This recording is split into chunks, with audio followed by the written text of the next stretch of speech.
चलिए, good morning everyone. अपन आज बात करेंगे जो अपने प्रीवियस जो चैप्टर देखा था बायोटेक्नोलॉजी का, ठीक है, जिसके बारे में अपन बायोटेक्नोलॉजी के का जो इंट्रोडक्शन है उसकी बात कर रहे थे। उसी को अपन थोड़ा सा आज के लेक्चर में और बढ़ाएंगे। इसके बाद इसका प्रिंसिपल दे रखे हैं और जनरल जो टेक्निक है बायोटेक्नोलॉजी के अंदर जो अपन यूज लेते हैं उसके बारे में बता, ठीक है। तो आज अपन इसका पार्ट 3 चालू करेंगे कि बायोटेक्नोलॉजी है, इसका जो स्कोप है वो क्या क्या है। मैंने इससे पहले आप लोगों को बताया था कि बायोटेक्नोलॉजी मेनली 3 सेगमेंट में या 3 टाइप से काम में ली जा रही है। पहला जिसको अपने देखा था फूड आइटम्स को डेवलप करना, ठीक है। उसके बाद में अपन ने देखा मेडिसिन को डेवलप करना, और थर्ड वन अपन ने देखा था क्रॉप्स, जिसको अपन बोल रहे थे कि जो फसल होती हैं उनको तैयार करना।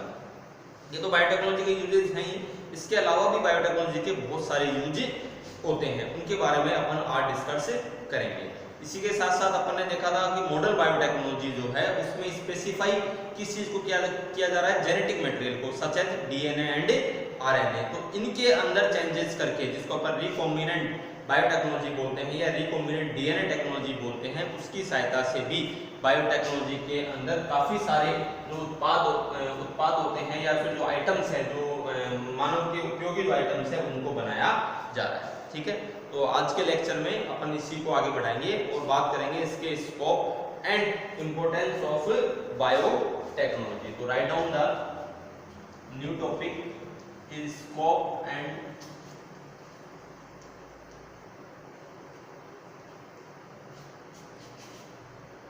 importance of biotechnology, scope and importance of biotechnology. इसमें राइट डाउन करना, बायोटेक्नोलॉजी डिफरेंट टाइप से स्टडी की जाती है, जिसमें molecular biology, microbiology, recombinant biology आदि को स्टडी किया जाता है। वर्तमान समय में बायोटेक्नोलॉजी को इंडस्ट्रियल यूजेस के लिए भी काम में लिया जा रहा है, जिससे डिफरेंट टाइप के ह्यूमन यूजफुल प्रोडक्ट को डेवलप किया जा रहा है। इसमें बायोकेमिस्ट्री के द्वारा एंजाइमेटिक प्रोडक्ट को भी डेवलप किया जाता है।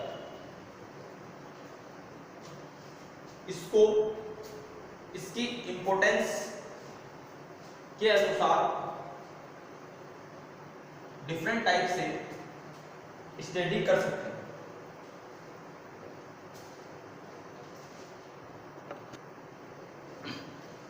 चलिए, तो इसके अकॉर्डिंग इसके जो एरिया है, इसके जो रिसर्च के एरिया है या इनकी जो इंपॉर्टेंस है वो किस किस फील्ड में हो सकती है। कुछ फील्ड अपन ने यहाँ पे बता रखी है, जिसके अकॉर्डिंग अपन इसको डिस्क्राइब कर सकते हैं। First one, tissue culture technique in biology.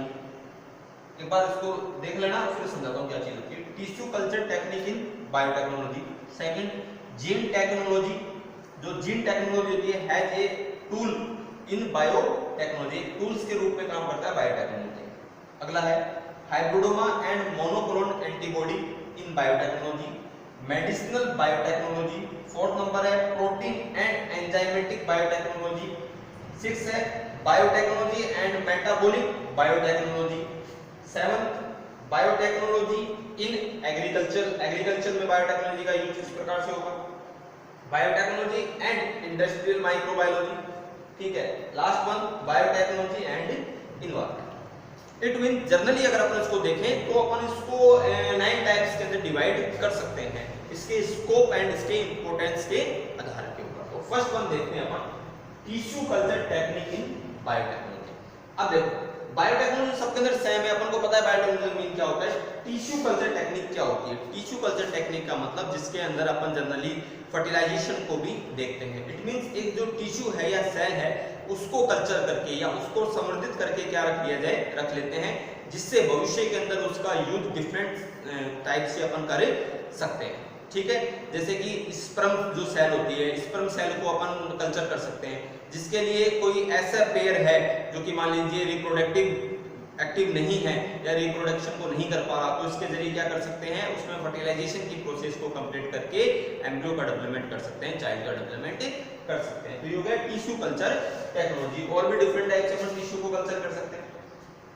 Next one है जीन टेक्नोलॉजी। जीन टेक्नोलॉजी, एक बात आपको अच्छी तरीके से पता है कि जो जेनेटिक मटेरियल है, सच है डीएनए जो है वो बेसिक फाउंडर मटेरियल है, किसके लिए, जो कैरेक्टर्स हैं उनको एक जनरेशन से दूसरी जनरेशन में मूव करवाने के लिए उसमें क्या प्रेजेंट होते हैं, जीन प्रेजेंट होते हैं। इट मींस अगर मैं उस जीन के सीक्वेंस में चेंजेस कर दूं तो मैं किस में चेंजेस कर दूंगा, बायोटेक्नोलॉजी में चेंजेस कर दूंगा, या उसको अपन ये बोलें कि बायोटेक्नोलॉजी के अंदर अपन जीन की सहायता से चेंजेस कर सकते हैं, जिससे भी आगे जो नेक्स्ट जनरेशन आ रही है उस जनरेशन के अंदर कैरेक्टर को अपन रिसॉल्व कर सकते हैं। सपोज करिए कोई डिजीज है जो कि जेनेटिकली डिजीज है, continuously one generation to another generation move कर रही है, तो उसको अपन जीन टेक्नोलॉजी या जीन थेरेपी भी बोलते हैं इसको, इसके द्वारा उसको रिसॉल्व कर सकते हैं।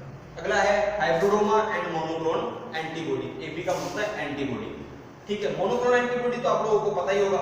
ठीक है, कि कोई भी एक कॉलोनिक, ठीक है, मोनो मतलब सिंगल, क्लोन मतलब कॉपी, एक सिंगल कॉपी के द्वारा एंटीबॉडी का प्रोडक्शन करना।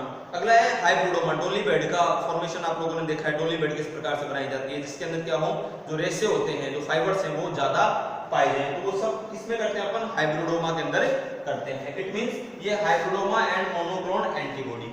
ठीक है, अगला है मेडिसिनल बायोटेक्नोलॉजी। क्या डेवलप करना, मेडिसिन क्या करना है, इसके अंदर मेडिसिन को अपन डेवलप करते हैं। जैसे कि कोरोना वायरस चल रहा है, तो इसकी जो वायरस की जो वैक्सीन डेवलप हो रही है उसके अंदर भी किसका यूज हो रहा है, बायोटेक्नोलॉजी का यूज हो रहा है। अगला है protein and enzymatic biology. Enzymatic जो रिएक्शंस होती हैं ये बॉडी को फॉर्मेट करने के काम में आती है, फॉर्मेशन करने के काम में आती है, बॉडी को डेवलप करने के काम में आती है। प्रोटीन भी क्या करता है, सेम उसी लाइन के अंदर वर्क करता है। तो अगर अपन बायोटेक्नोलॉजी की सहायता से प्रोटीन और एंजाइमेटिक इंजीनियरिंग के अंदर कोई चेंजेस कर दें तो उससे भी क्या कर सकते हैं, अपन ह्यूमन यूजफुल प्रोडक्ट बना सकते हैं। जैसे कि कई बार आप देखते हैं कि साहब मोटा नहीं हो रहा तो ये प्रोटीन का पाउडर पी ले, है ना, अगर डाइजेशन सही नहीं है तो एंजाइम सिरप दे देते हैं उसको, तो वो सब किसके उत्पाद है, एक्चुअल के अंदर बायोटेक्नोलॉजी के ही प्रोडक्ट हैं। उसके बाद है biotechnology and metabolic biotechnology and metabolic biotechnology. Biotechnology generally अपन बात कर ही रहे हैं, ठीक है। And metabolic biotechnology. Metabolic biotechnology के अंदर क्या होता है, जब किसी कंडीशन में मेटाबॉलिक जो रिएक्शंस होती हैं वो अपनी नॉर्मल कंडीशन से, यानी नॉर्मल जो उनकी रेट होनी चाहिए उससे डिक्रीज या इंक्रीज हो जाती है, तो उसमें मेटाबॉलिक बायोटेक्नोलॉजी का यूज किया जाता है। इसके अंदर डिफरेंट टाइप के जो ऑर्गेन्स होते हैं उसका यूज करके मेटाबॉलिक रिएक्शन को कंट्रोल करते हैं। नेक्स्ट बायोटेक्नोलॉजी इन एग्रीकल्चर, ये मैंने आपको लास्ट टर्म में बताया था कि एग्रीकल्चर में इसका डिफरेंट टाइप से यूज होता है, सबको पता है। इस तरीके से अपन ने अभी देखा था गोल्डन राइस बनाने के लिए, बीटी कॉटन बनाने के लिए, and the different product are made by the biotechnology of agriculture. 8 है biotechnology and industrial microbiology. Industrial microbiology मतलब माइक्रो ऑर्गेनिज्म का यूज करके, अपन दही खाते हैं ना, अपन पहले घरों में दही जमाते थे, ठीक है, आजकल आप देख रहे हैं पैकिंग जो पैक दही आ रहा है, ठीक है, तो वो सब किसके द्वारा हो रहा है, इंडस्ट्रियल जो माइक्रोबायोलॉजी उसके द्वारा हो रहा है, ठीक है। लैक्टोबैसिलियस जो जीवाणु है उसकी सहायता से इसका निर्माण करते हैं, अपन कड़ी का, दही का निर्माण करते हैं, वो भी किसके अंदर स्टडी होता है, इंडस्ट्रियल माइक्रोबायोलॉजी के अंदर होता है। और लास्ट है इसके अंदर बायोटेक्नोलॉजी एंड इन्वायरमेंट, ठीक है। इन्वायरमेंट के अंदर इसका यूज कैसे होता है, पेस्टिसाइड्स का यूज करते हैं अपन, आपने देखा होगा बायो पेस्टिसाइड्स होते हैं, पेस्टिसाइड मतलब कीटनाशक जिसको आप लोग बोलते हैं, बायो पेस्टिसाइड, उनका किस प्रकार से यूज किया जाता है या उनको अपन किस प्रकार से चेंज इसके अंदर कर सकते हैं। तो ये डिफरेंट स्कोप और इसकी इंपॉर्टेंस है बायोटेक्नोलॉजी की, कि बायोटेक्नोलॉजी कैसे वर्क कर रही है, ठीक है। राइट डाउन करो।